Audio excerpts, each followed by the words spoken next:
Hello, welcome and namaskar. The new case in time series analysis, fitting a linear trend through method of least squares, and again we have odd number of years, so the middle year becomes the origin.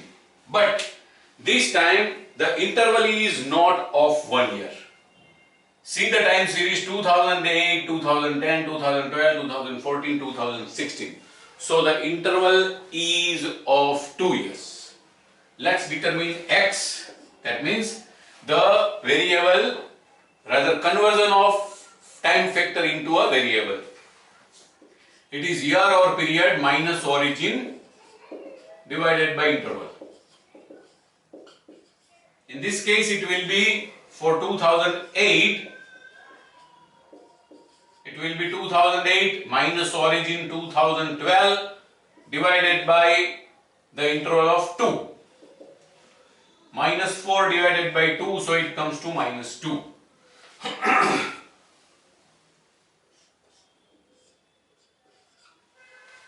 For 2010, it will be 2010 minus 2012 divided by 2. So it will be minus 2 divided by 2, that is minus 1. For origin, it is always 0.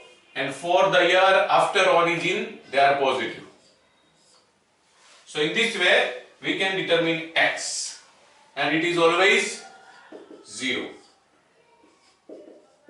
The summation of x is always 0 in case of time series.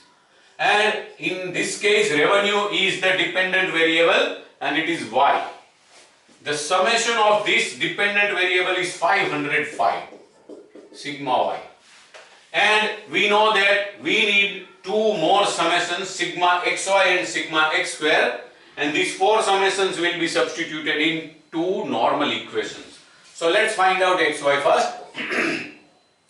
83 into minus 2 minus 166, 92 into minus 1 minus 92, anything into 0, 0, 90 into 190, 169 into 2 is 338. And the total comes to, positive total is 428 and negative total is 258. So the total comes to 170, sigma xy. And the last column needed is x square. Square of values in x, 4, 1, 0, 1, 4, 4 plus 1, 5 into 2 is 10, sigma x square. Thus now we have all four required summations. Let's find out the linear trend.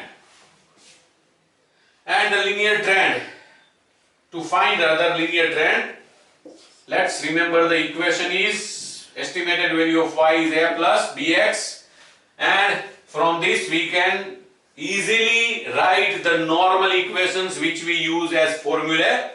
First of all, summation sigma y equals to sigma with any constant value becomes n, therefore na plus b sigma x. This is our first equation. Okay, now let's substitute the value directly. 505 equals to n is 5 because 5 years. 5a plus b into sigma x is 0. That means 5a equals to 505, therefore a equals to 101. Now what is second equation? Second equation, to derive second equation, we just have to multiply the first normal equation by x. Sigma y, y into x is xy, so sigma xy equals to.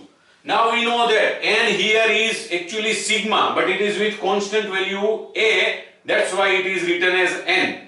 But if we multiply this by x, then it will again be sigma, a sigma x plus sigma x into x will be sigma x square, b sigma x square. Let's substitute the values. Sigma xy 170 equals to a into 0 plus b into 10. So ultimately it is 10b equals to 170, therefore b equals to 170 divided by 10, that means b is 17. Let's substitute a and b in the standard form. y estimated equals to a plus bx. That means y estimated equals to 101 plus 17x. So 17 is the average rate of change. This is average rate for the whole time series, and it is positive. That means in general the phenomena increases. Okay. Now this time we are not going to find out the estimated value for any future year, but this time we are going to find out the trend values. Trend values means the estimated value of the variable for the given years or known years. Let's find out it for 2008.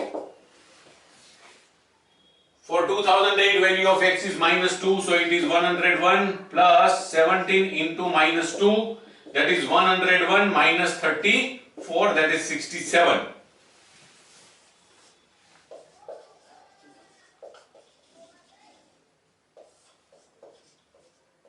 Yes, you can prepare this column in this table also in the form of the last column. Yes, for 2008 it came to 67. For 2009 it will be 101 plus 17 into, for 2000, not 9, it is 10, sorry. The value of x is minus 1. So it is now 101 minus 17, it is 84. See, the rate of change is 17, 67, 84. The average rate of change is 17, 84. For 2012, it will be 101 plus 17 into 0, because x takes value 0. It is 101. For the year of origin or period of origin, the trend value is always equivalent to A in the equation. It is 101. See, again it has changed by 17 or it has increased by 17. In case of straight line trend, this always happens. The trend values increase or decrease by the value equivalent to B. That's why B is called the average rate of change.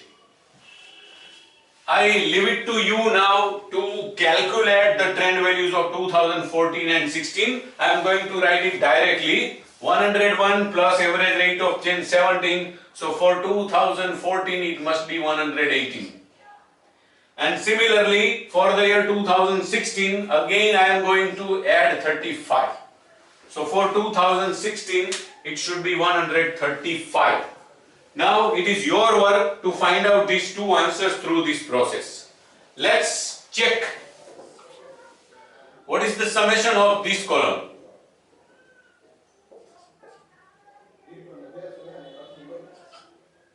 505. That is summation of trend values. It should always be equivalent to the summation of the dependent variable in the available data or in the question.